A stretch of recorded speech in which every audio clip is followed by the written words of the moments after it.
Host to you. I wish I could be there right now. Instead I'm in New Orleans, poor me, but I'm very happy that I'm able to share this experience with you and read a part of my story. So what you need to know on the onset of this is that it's Gay Pride Day, and our main character, Liz, her best friend Gabi is out of town, and she has just broken up from her first serious relationship with a girl named Cody. They'd been together for 3 years, so she's single, by herself, gay pride, and she had just recently joined an activist organization called the Lesbian Liberation Brigade. So she's marching in the parade, and this is her first time participating in the actual parade.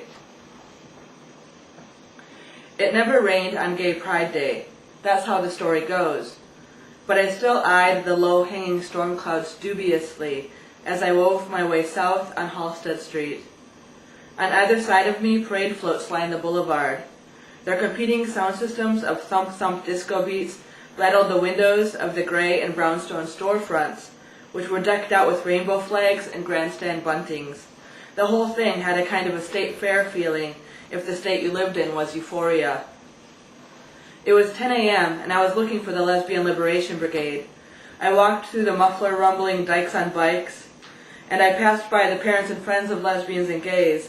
An adolescent girl with knee socks and braces held a handmade sign that read, "My grandpa is gay and that's okay."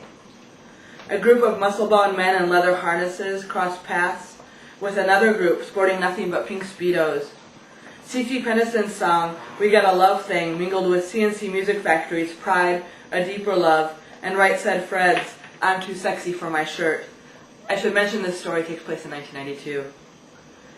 In my cutoff shorts, Lesbian Liberation Brigade t-shirt, and black chucks, I didn't know if I felt underdressed or overconsciously dressed. That morning in my apartment, I labored over what to wear and wished Gabi was there to consult with. It's not like I hadn't been to a pride parade before. I'd been to the parade every year since I moved to Chicago 4 years ago. But it's one thing to be one of the thousands standing on the sidelines watching the parade, and something else to actually be in it.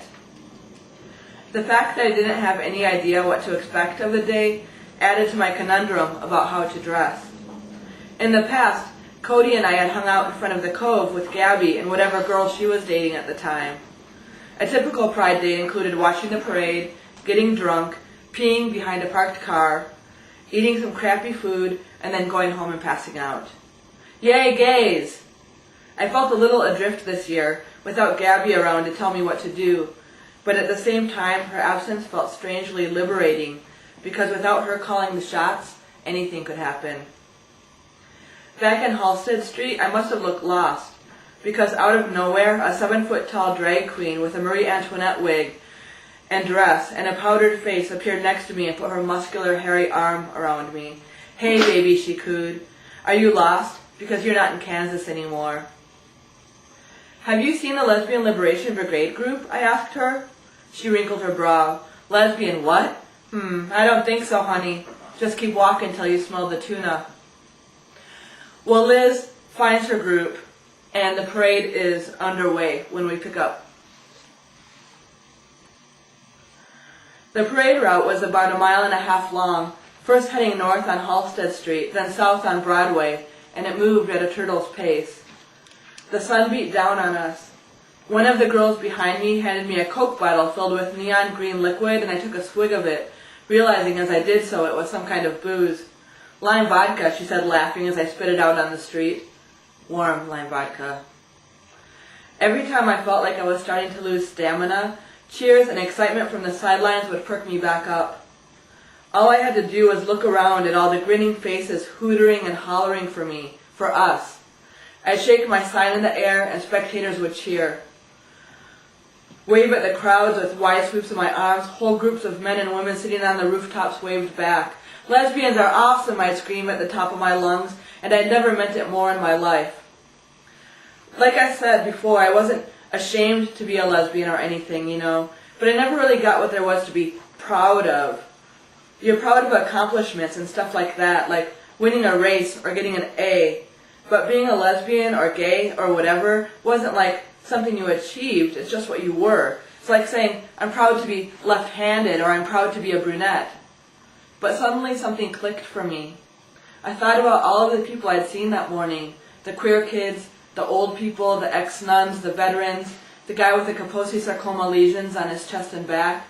And I thought about all of the people in the country and in the world who would like us all to disappear, to lie about who we were or live in shame, and how, with this overwhelming tide against us coming from our governments, from churches, from our jobs, and even from our own families, we rise up against that all and say, here we are and we're not going away. And I felt it. Proud. So proud it was like I was going to burst. And then we encountered them. Put your shirts on, a hostile male voice shouted from the crowd.